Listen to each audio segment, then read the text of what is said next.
Hello everyone, welcome to Learn with Mamta. How are you all doing? I hope all of you are doing great at your home. Okay, stay safe. So हमने अपनी पहली class जो की थी उसमें हमने क्या पढ़ा था? We have discussed pollination there.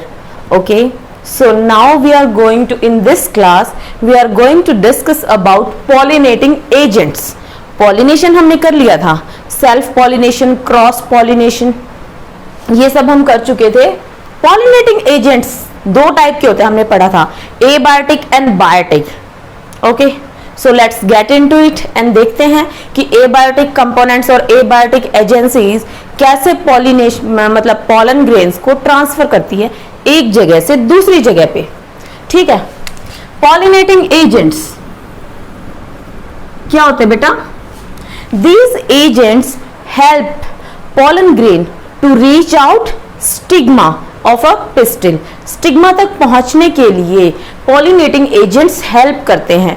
Plant doesn't move, everyone knows. वो एक ही जगह पे रहते हैं, तो एक जगह से दूसरी जगह क्रॉस पॉलिनेशन कैसे होगा? वो एजेंसीज के थ्रू होता है. Agencies are of two type, biotic and abiotic. Okay, so first one we are doing abiotic agency, that is anemophily. Anemophily बेटा, जो एनिमोज है, एनिमोज इसका मतलब होता है wind. Okay, most common abiotic method by wind. हवा के द्वारा पोलन ग्रेन का स्टिग्मा तक पहुंचना is called anemophily. Okay, wind pollination दिमाग में बिठा लो. Anemophily is wind pollination and it is the most common type of pollination. Transfer of pollen grains on stigma with the help of wind. You can elaborate this statement.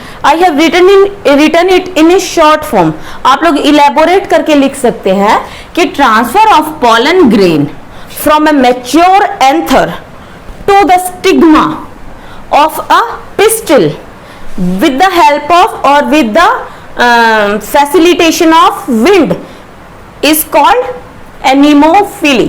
आप लोग इसको elaborate करके अपनी language में बना के लिख सकते हैं. ठीक है, एग्जाम्पल है कोकोनट, पाम, डेट, मेज and grasses.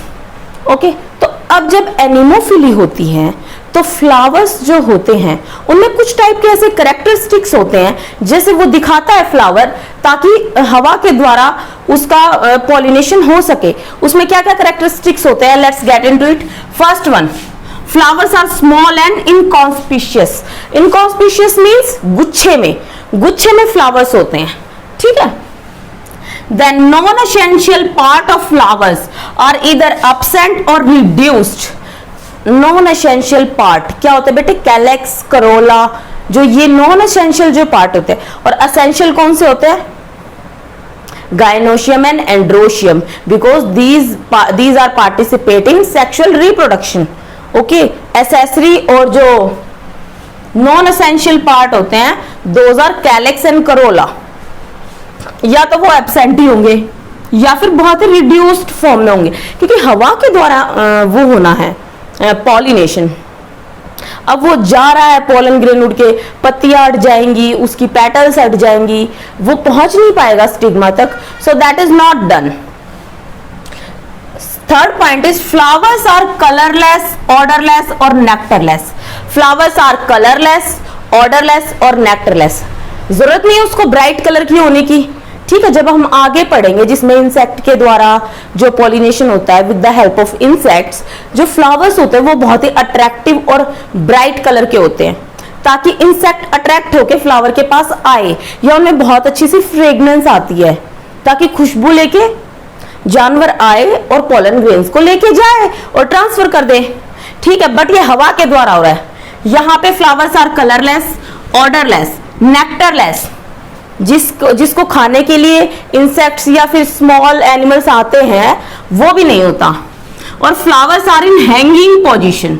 Flowers are in hanging position, जैसे कि अब देखो फ्लावर हैंगिंग में होगा तो वो हवा का झोंका आते ही लहराएगा. ठीक है, पॉलन ग्रेन आया, अब कोई वहां पे बैठ के निशाना नहीं लगा रहा है कि सीधा स्टिग्मा पे ही जाएगा, नहीं, बहुत सारे पॉलन ग्रेन आते हैं। अगर एक जगह स्टिल रहेगा तो पॉलन ग्रेन यहां भी लग सकता है, यहां भी लग सकता है, बट जरूरी नहीं है कि वो स्टिग्मा के ऊपर ही जाए।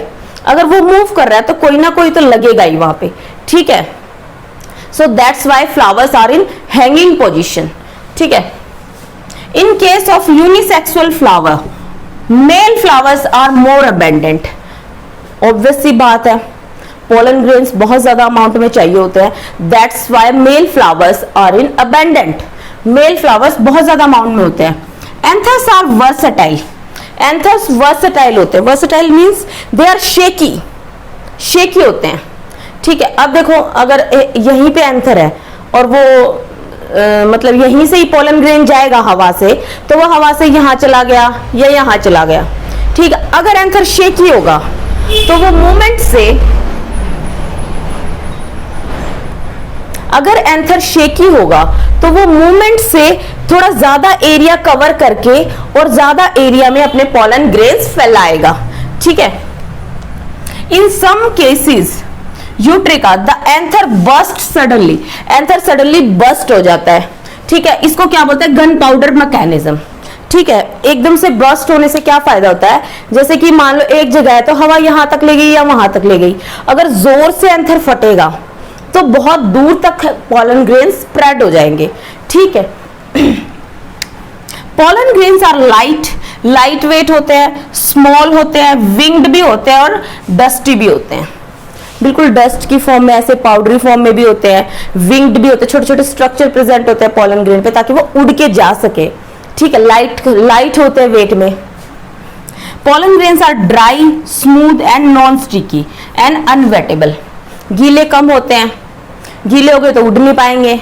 नॉन स्टिकी होते हैं, ड्राई होते हैं ताकि जल्दी से उड़ के पहुंच जाए और कहीं रास्ते में चिपके ना। Pollen grains are produced in very large amount, pollen grains are produced in very large amount, okay।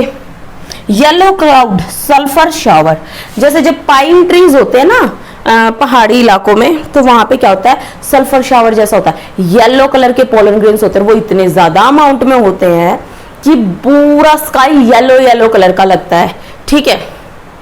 उनसे बहुत सारी डिजीजेस भी हो जाती है उस एरिया में रहने वाले लोगों को, ठीक है। फ्लावर्स आर नीदर अट्रैक्टिव और नॉर विद फ्रेग्रेंस, मैंने आपको बताया उनके पास ना खुशबू होती है और ना वो इतने ज्यादा अट्रैक्टिव होते हैं। Then comes hydrophily. हाइड्रोफिली क्या होती है बेटा, पॉलिनेशन और transfer of pollen grains through water, water के थ्रू उनका ट्रांसफर होना, okay.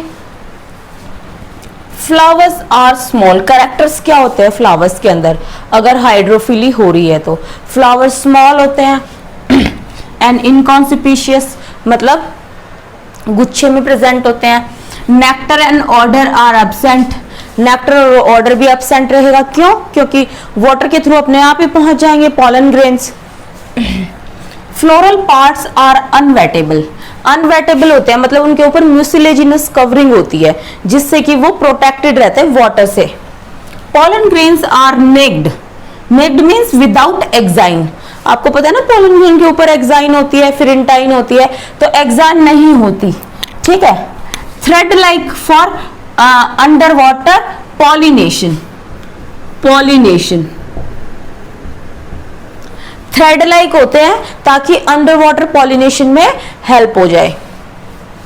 Pollen grains are light unwettable due to presence of mucilaginous covering, जो पोलन ग्रेन्स होते हैं वो भी अनवेटेबल होते हैं, ठीक है। Stigma is long and sticky, stigma भी लॉन्ग होता है और स्टिकी होता है, ठीक है। एपीहाइड्रोफिली, एपीहाइड्रोफिली क्या होती है बेटा, takes place over the surface of water, example है इसका वेलिसिनेरिया, एपीहाइड्रोफिली का एग्जाम्पल है Vallisneria. Below the surface of water that is under water, Zostera, okay, Ceratophyllum, ये इसके एग्जाम्पल हैं। देन कम्स ज़ूफिली, ज़ूफिली क्या होती है, pollination with the help of animals, okay. Zoophily is the pollination with the help of animals. इसके भी कई type होते हैं। अगला आता है एंटेमोफिली, मोस्ट इंपॉर्टेंट और you can say ultra important. Insect के through pollination with the help of insects. 80% of flowers are pollinated by honey bee. 80% जो फ्लावर्स होते हैं वो हनी बी के द्वारा पॉलिनेट होते हैं। ठीक है, अब इनमें क्या कैरेक्टर्स होने चाहिए? इंसेक्ट के द्वारा हो रहे हैं, they are showy and bright, beautiful flowers होते हैं, शोई होते हैं, ब्राइट कलर के होते हैं। ठीक है, some flowers are in groups, कुछ ग्रुप्स में होते हैं, कुछ सिंगल सिंगल प्रेजेंट होते हैं। Some flowers have structure, peculiarity, peculiarities का मतलब होता है कुछ स्पेशल, कुछ यूनिक सा स्ट्रक्चर होता है उनका। ठीक है, ताकि पॉलिनेशन हो सके। Example Snapdragon. ठीक है, nectar is secreted by for the insects. Nectar insects के लिए सिक्रेट किया जाता है क्योंकि वो विजिट करेंगे इंसेक्ट्स, तो उनको खाने के लिए कुछ तो चाहिए, सो that is nectar. Flowers produce order और मे बी प्लेजेंट और फाउल। ऑर्डर प्रोड्यूस करते हैं, इट मे बी प्लेजेंट, अच्छा भी हो सकता है, और फाउल और बुरा भी हो सकता है। ठीक है, pollen grains are spiny, heavy and have pollen kit. pollen kit होती है फ्लावर्स के पास, heavy होते हैं flowers, okay sorry, pollen grains heavy होते हैं, sticky होते हैं और spiny होते हैं, और pollen kit होती है। pollen kit इस टाइप से बहुत सारे pollen grains अटैच हो जाते हैं, येलो येलो कलर की होती है। ठीक है, और sticky होती है, that is pollen kit. Stigma are inserted and sticky. कई जगह क्या होता है बेटा, जो स्टिग्मा होता है वो बहुत ही अंदर की तरफ होता है। ठीक है, और स्टिकी होता है।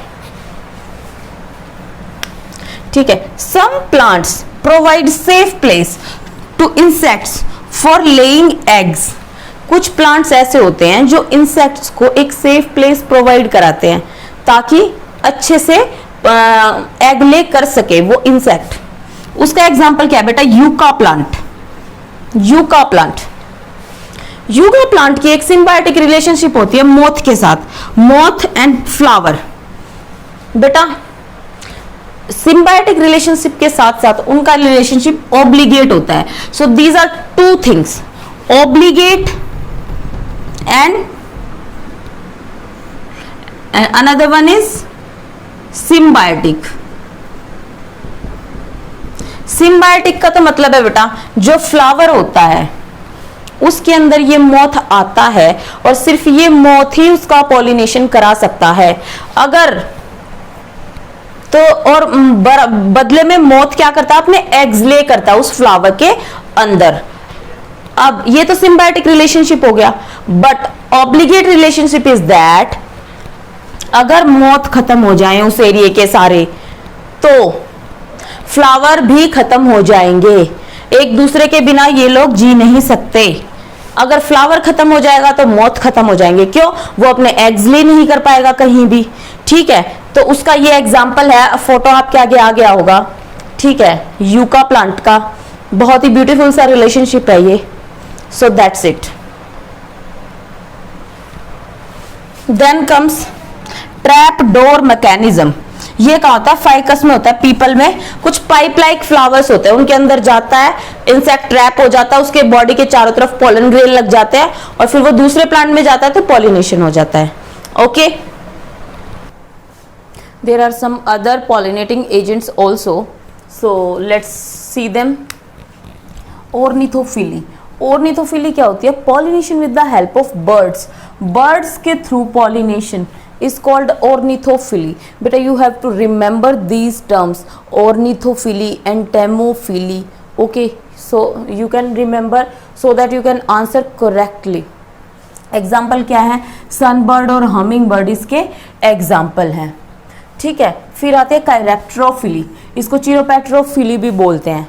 मतलब as you feel like pollination with the help of bats. bats चमगादड़ के थ्रू pollination। ठीक है, एंथोसिफेलस इसका एग्जाम्पल है कादम्बा और किगेलिया प्लांट। सॉसेज ट्री भी बोलते हैं इसको, सॉसेज ट्री। ठीक है, next one is Myrmecophily. Myrmecophily is pollination with the help of termites and ant. ठीक है बेटे, इसका एग्जाम्पल है प्रोस्पिस, कीकर और अकेशिया, मैंगो, ये सब इसके एग्जाम्पल हैं किसके? मyrmecophily. Then malacophily. Malacophily is the pollination with the help of snail. Everyone know what snail is? वो छोटा सा ऑर्गेनिज्म होता है, शेल के अंदर होता है, उसके थ्रू पॉलिनेशन होती है, तो उसको बोलते हैं malacophily. एस्फिडिस्ट्रा एग्जाम्पल है। और एलिफेंट के फूड से, यू कैन इमेजिन, एलिफेंट के फूड से भी पॉलिनेशन होता है। जब एलिफेंट चलता है बहुत से पौधों को वो क्रश कर देता है, बट कुछ पॉलन ग्रेन्स उसके पैरों पे चिपक जाते हैं, जो वो दूसरी जगह जाके क्रश करता है तो वहां पे वो ट्रांसफर हो जाते हैं। एग्जाम्पल है इसका Nymphaea, that is water lily. Okay, so this is all about pollinating agent. I hope you like this session, you like this lecture, so please subscribe and like and comment in comment box. Thank you so much.